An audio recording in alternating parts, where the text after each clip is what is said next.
In today's world, we are increasingly dependent on technology. Our business and personal lives rely on it, but as you've probably noticed, it's unreliable. Our computers are slow, so we end up squinting at smartphones and tablets. The jokers we pay to fix our stuff have no clue what they're doing. We live in constant fear that something's going to happen to our personal data. So we're scared into paying for fake protection that proves useless when disaster strikes. Update attacks, fake Wi-Fi, cloud control, intelligent, successful people feel intimidated by the chaos and think it's somehow their fault. If they only knew what the industry was doing to them, they'd get torches and pitchforks. If only we had someone to explain it all in plain English so we can start protecting ourselves. Oh wait, we do! It's the Computer Exorcist Podcast with your host, Marc Anthony Arena.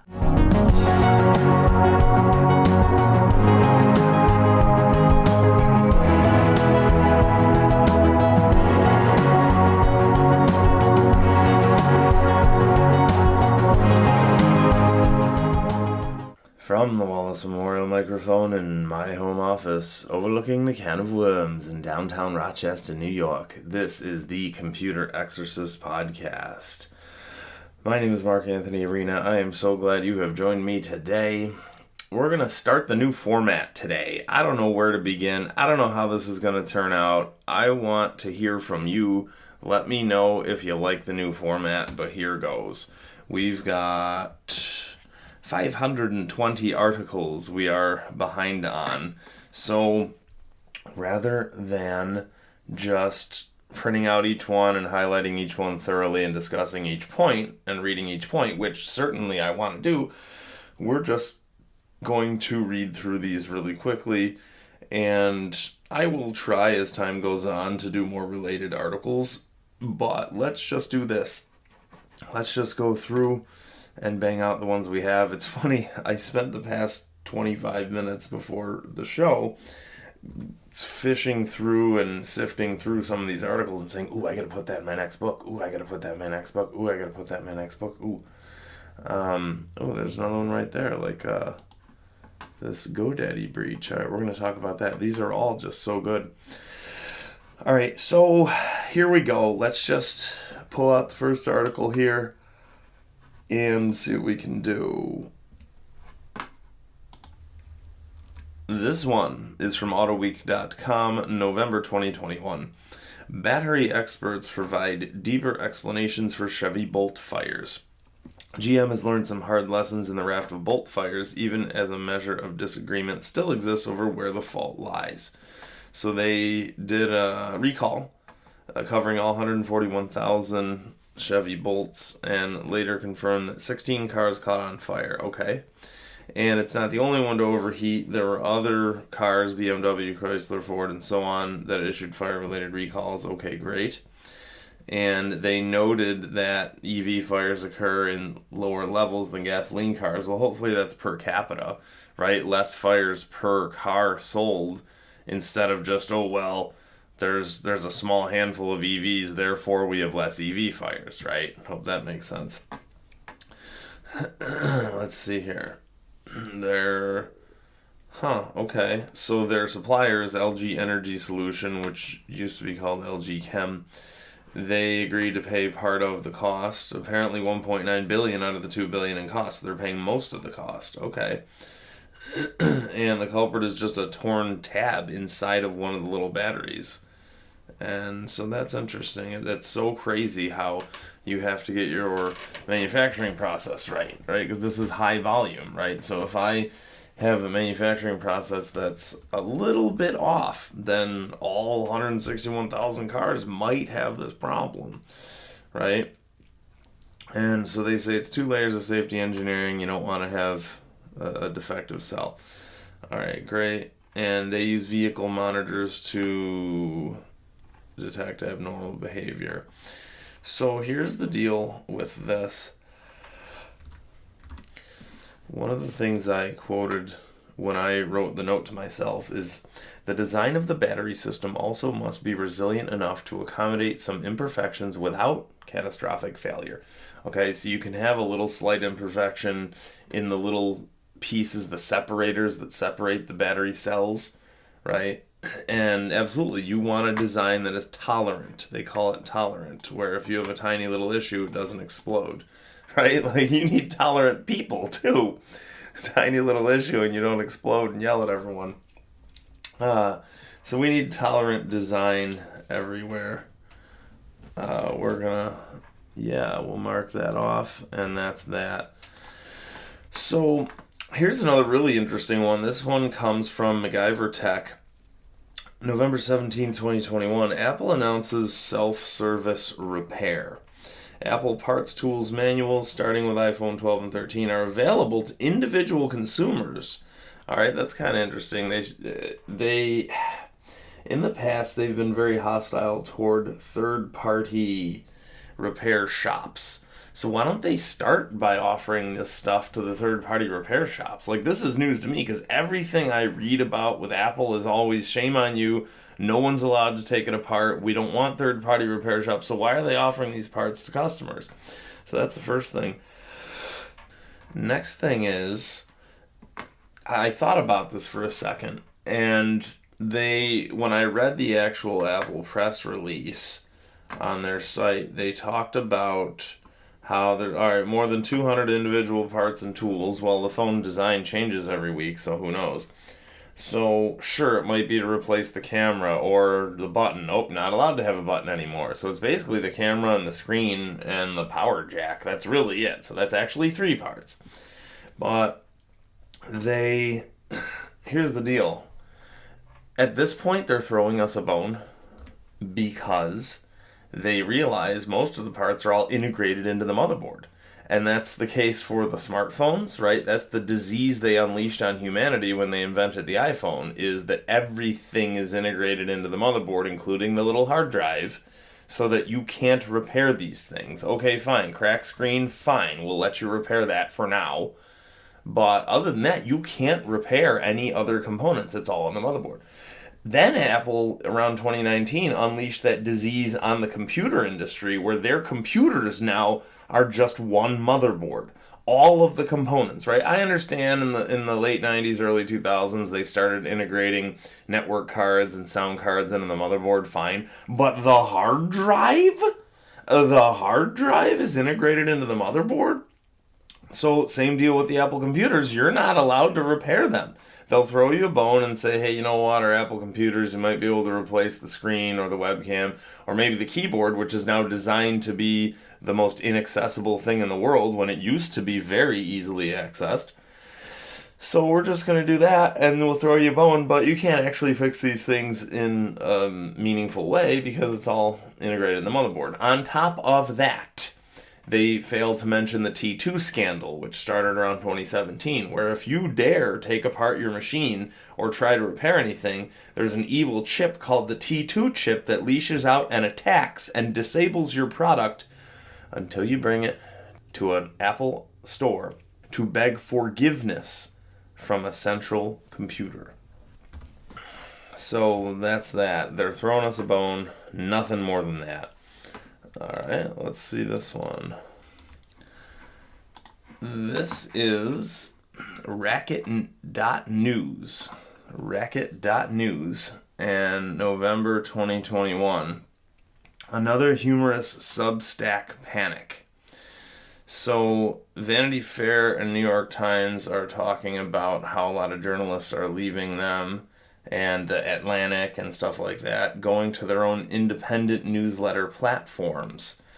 And Axios proclaimed that the Substack threat to newsrooms was overblown. So the idea is that journalists were leaving big media outlets and going to this thing called Substack. I've heard about it.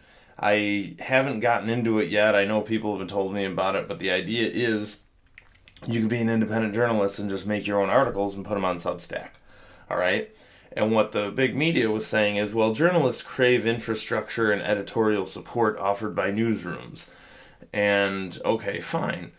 That it makes sense, and I get that, and there is something to be said for that. That's the thing with all this tech war stuff, is that there's always collateral damage of the human element, right? Yeah, the tech companies are making things simpler and more efficient, which is great, and breaking up the old gatekeepers. But in their stead, sometimes you lose a lot of the humanity, and it's just thrown by the wayside. And also the big tech company then becomes the gatekeeper, right? So that's the whole deal here with all this stuff. And I say this in my next book a lot. And so this is interesting. They say that Substack announced that it had more than 1 million paid subscriptions to publications on its platform, and that was up from 250,000 a year before. All right, so that's super interesting, because when I go to a newspaper website, right, I'm trying to read an article, and then there's a pop-up that says, you need to support our newspaper, we're dying, you need to support our newspaper, and there's a big pop-up, I close it, right? There's only like 7 people who have ever purchased a subscription to a newspaper online. I've only met like 1 or 2.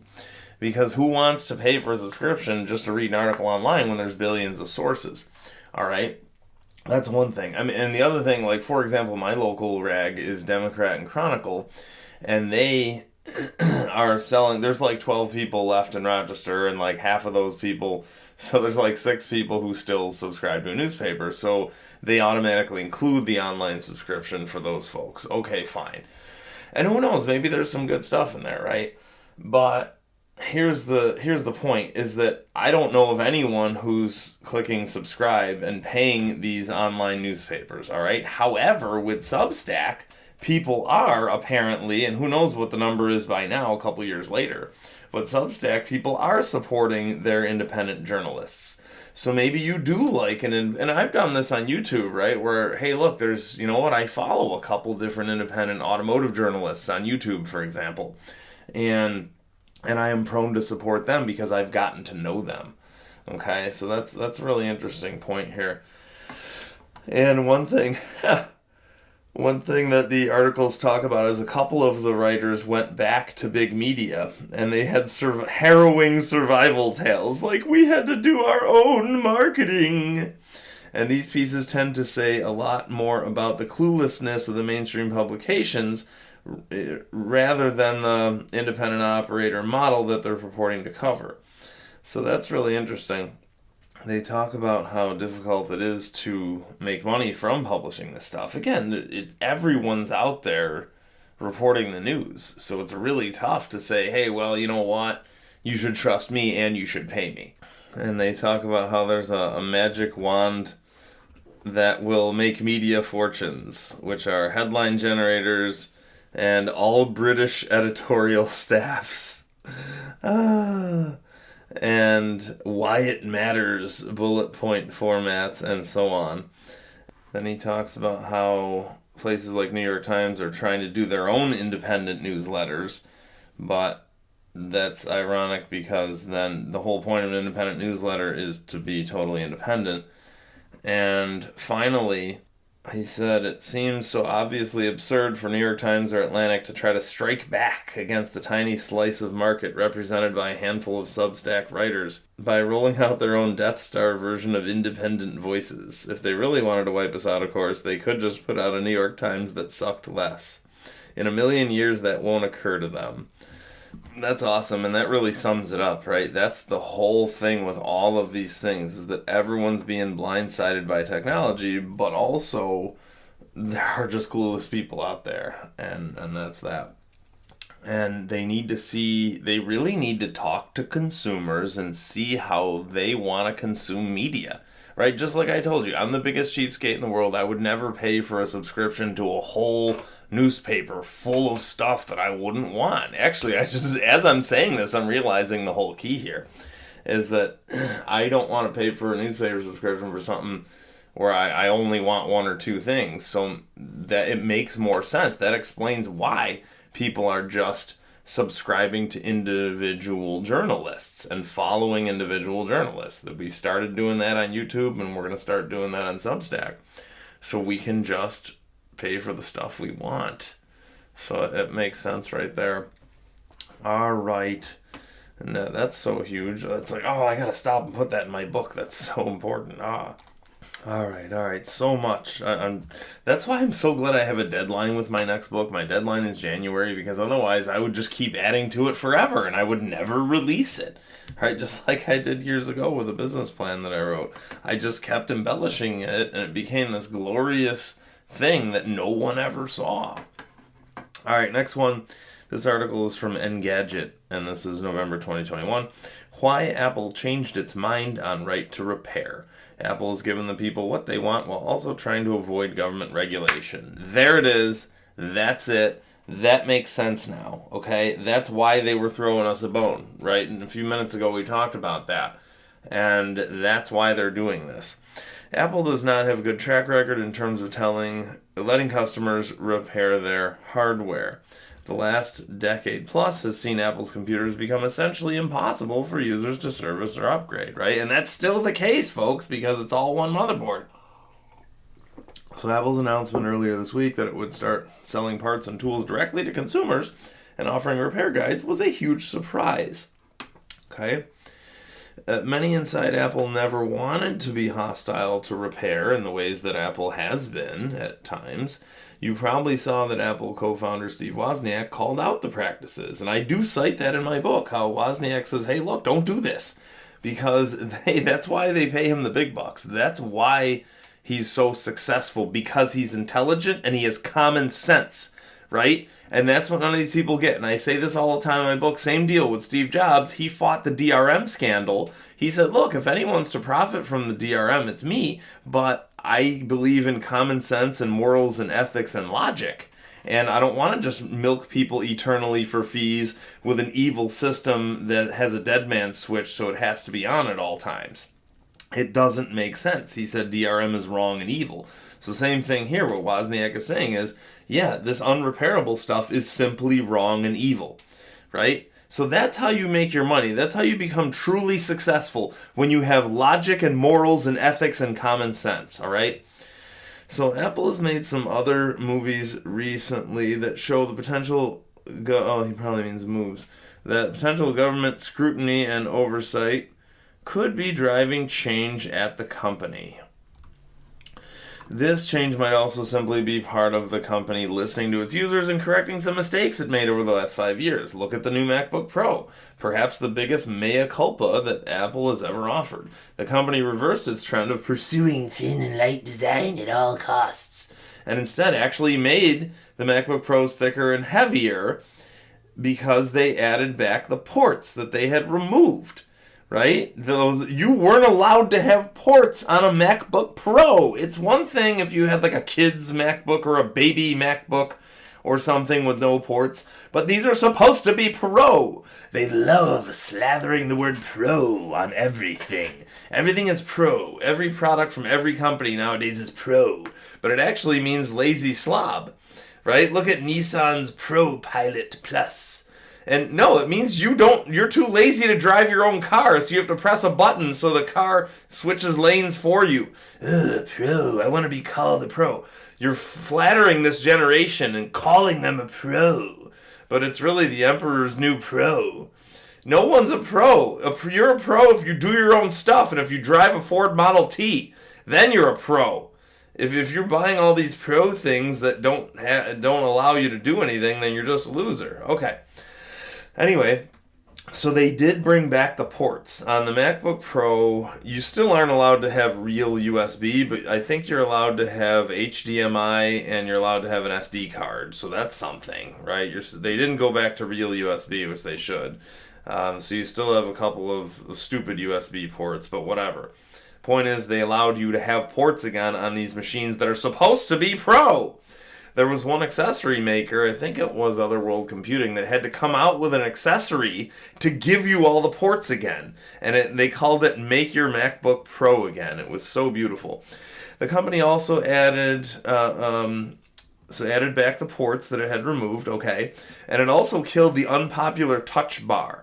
All right, there is nothing more infuriating than reaching for something and then having it attack and run away on you and evade you, and that's what the touch bar was. Instead of having the buttons at the top, the F1, F2, F3, F4, like we've had forever, They put an evil screen there, which dies every day, by the way, and it dances around, so while you're trying to type or do your work, you reach over for a button, and it dances and attacks and taunts you. And it says, you know what? I'm going to be something else right now. Who do you think you are? So luckily they killed that TouchBar because it was so massively unpopular. And they generally made a laptop that made it seem like they were listening to consumer feedback. Imagine that! Imagine that! That's so sad! That's so sad that it's a rarity that companies make products that people actually want, that they listen to people. Alright? Anyway, I think Right to Repair knows what it wants, and it'll be really hard to convince us to settle for anything less than an open market for repair. That's a good point. Don't throw us a bone. We want it, we're not going to settle. iFixit.com, and I know them, they're really cool. It's a website that teaches people how to repair stuff that would normally be thrown away. iFixit believes that a sustainable, repairable world of technology is possible and hopes that Apple follows up on this commitment to improve their repairability. It seems unlikely that Apple will make a phone where you can just pop it open and drop a new battery in, like the phones of old, right? Even the first iPhone was totally sealed. Again, that's horrific, right? The original Androids did have removable doors where you could pop in a battery, and it was glorious, and then they decided, the whole industry decided to attack humanity and make permanent sealed batteries. So they eventually followed Apple off that cliff. Google just released software that lets a replacement display on the Pixel 6 be properly calibrated. Okay, good. So Google threw us a bone too here when they said, all right, fine, if you're going to replace the screen on your phone, then we'll allow you to do that instead of making it unusable. And here's my take.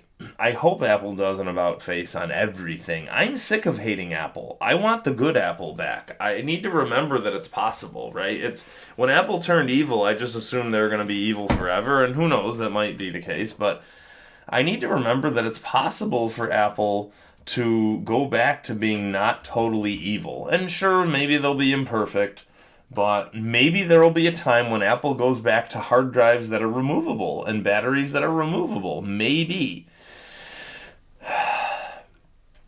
That's that. Hope y'all are enjoying this new format. We've got one more here, and that is the following. GoDaddy data breach exposes over 1 million customers' data. All right, so GoDaddy is breached all day, every day, forever and ever. Every client I have who has GoDaddy inevitably calls me and says, hey, Mark, my website was raided and taken over and I lost everything. And most of the time their emails were taken too. They used to have pre-1988 email technology. Recently they totally gave up, probably because their system completely imploded. And they now outsource all the emails to the 365 scandal, which is horribly unsafe, but probably not as horrific as the GoDaddy email system. But anyway, GoDaddy has virtually zero security. And if and when your GoDaddy site is raided, you call them and they say, sir, ma'am, haha, you should have gone back in time and purchased our security package. Well, you can't do that now, A. And B, GoDaddy's the only company that doesn't secure their own clients by default. They make you read their mind and know that you have to pay for it extra. Okay, hello. So that's kind of insane. And the Arizona-based company claims over 20 million customers, with more than 82 million domain names. So that's sad. 20 million people have been duped into signing up for GoDaddy and have zero security. So look, if you are infected with GoDaddy, please go to anyone else ever. That's who I recommend. Anyone else ever. Anyone ever that's not GoDaddy ever is safe. And GoDaddy said it's in the process of issuing and installing new certificates for the customers with the security certificate. And GoDaddy stored the passwords in such a way that they could be retrieved. So the bad guy walked into the back door and grabbed all of them. Okay? And That's the problem here, is that GoDaddy and Norton and McAfee are blaming you and saying it's your fault that one person broke into all the GoDaddy accounts. It's your fault because your computer didn't have an ancient virus scanner. No, not at all. Not at all. Okay, it's their fault. They're the ones who have zero security. It has nothing to do with your computer. Every PC in the world since 2001 has had a firewall in it. So no one's breaking into your computer. All right? No one can ever break into your computer ever unless they call you and they scam you into thinking they're Microsoft and then you invite them in. All right, so, a data breach at GoDaddy might run deeper than the firm has been prepared to admit because they have multiple subsidiaries, right? GoDaddy is gobbling up all sorts of companies, all right? And a small number of active members and inactive members at those brands were impacted. All right, whatever. So look, if you're infected with GoDaddy, please save yourself. And please go to non-GoDaddy immediately. My favorite people are starnova.com, STARNOVA, or bluetie.com, BLUETIE. Those guys are my friends. I trust them. Starnova is for one-man band, Soho kind of businesses, and Blue Tie is for medium-sized businesses. I know them, I trust them, but you can go anywhere in the world that's not GoDaddy and be safer. All right, so that's that. I'm going to leave it at that. That was all the articles we had for November of 21. We are done with that month. Next time we'll come back and do a bunch from December of 21, and we'll get that out of the way, and we'll get that year out of the way, and we'll go from there. Let me know what you think of the new format. Basically, I still, with the Apple MacBook article, I still had to copy and paste it into a word processor so I could highlight certain things. But I guess it might save me some time. And really, honestly, again, I don't have time to go through as thoroughly as I used to. So I'll just read the headlines more often instead of delving in. All right, get a preview edition of my book if you go to thecomputerexorcist.com. You can click on the page that says book, and there's a hidden sentence at the bottom that says you can buy my preview edition of my book. It's probably going to be called Don't Be Taken by Silicon Valley, and it will probably be part of the Don't Be Taken series, which is led by Dom Genova.